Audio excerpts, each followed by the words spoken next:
Dan bisa untuk mengetahui kondisi terakhir pelajar yang kritis usai duel dengan kakak kelasnya, saat ini kami terhubung melalui Zoom dengan orang tua korban, Bapak Mukti di Jakarta. Selamat siang Pak Mukti.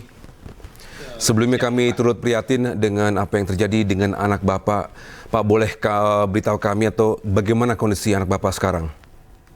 Terima kasih banyak Pak atas keprihatinannya. Sekarang anak saya masih di ruangan ICU Pak, di rumah sakit Budi Asih. Iya. Ya. Ya, Pak Mukti mungkin bisa konfirmasi ke kami, apakah benar anak Bapak ini berkelahi dengan kakak kelas hingga menyebabkan pendarahan di bagian kepala? Saya sih mendapatkan beritanya itu ya berkelahinya itu saya belum tahu karena anak saya cuma sendiri dan yang mengantarkan itu ada beberapa orang kakak kelasnya ke sekolahan, info dari kakak kelasnya yang mengantarkan ke rumah sakit itu masuk ibu gurunya gitu, orang dari sekolahan gitu. Bisakah Bapak cerita kronologi bagaimana Pak? Seperti apa kejadiannya ketika mungkin berduel dengan kakak kelas? Saya mengetahui untuk berduel itu tidak tahu Pak, apa berduel apa dikeroyok, tapi kalau melihat dari fakta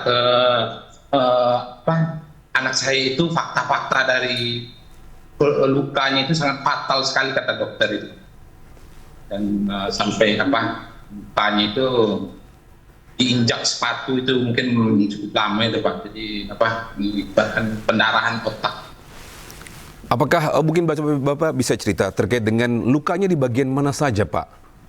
Lukanya di bagian muka di sini Pak, bekas sepatu, lembab sama sebelah kanan, kiri dan kanan Pak, jadi mungkin injak begitu lama sampai tidak sadarkan diri, sampai terparah itu. Jadi saya dapat info juga dari saudara, mungkin ada kebetulan lewat di depan sekolahan itu, karena sekolah itu di jam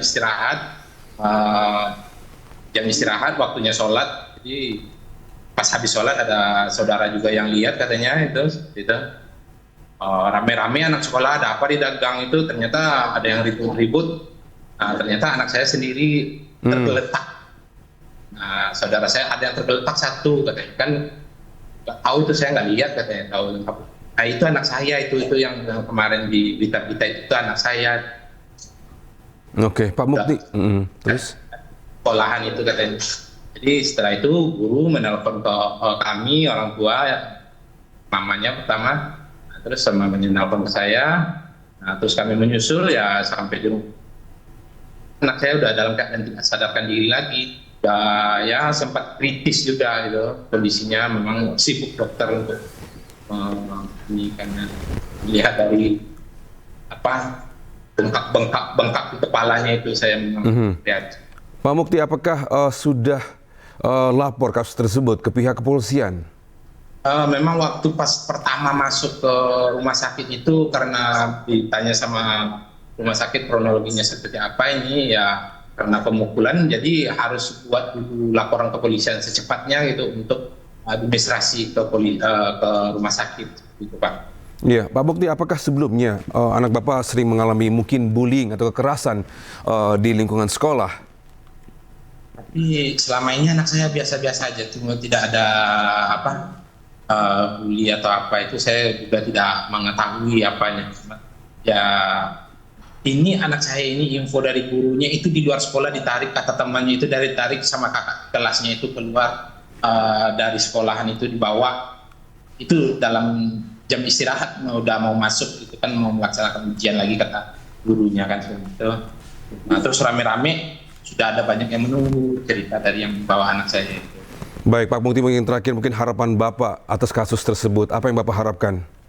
Ya, saya berharap sih anak saya kembali normal seperti biasanya, sehat dan pulih kembali. Kalau untuk masalah hukumnya ya mengikuti ya penegak hukum untuk bisa menghukum pelaku, ya setimpal dengan kejahatannya ini. Baik, terima kasih Pak Mukti atas waktunya. Kami mendoakan agar anak Bapak bisa kembali pulih dan bisa berkumpul dengan keluarga lagi. Terima kasih Pak Mukti, salam sehat.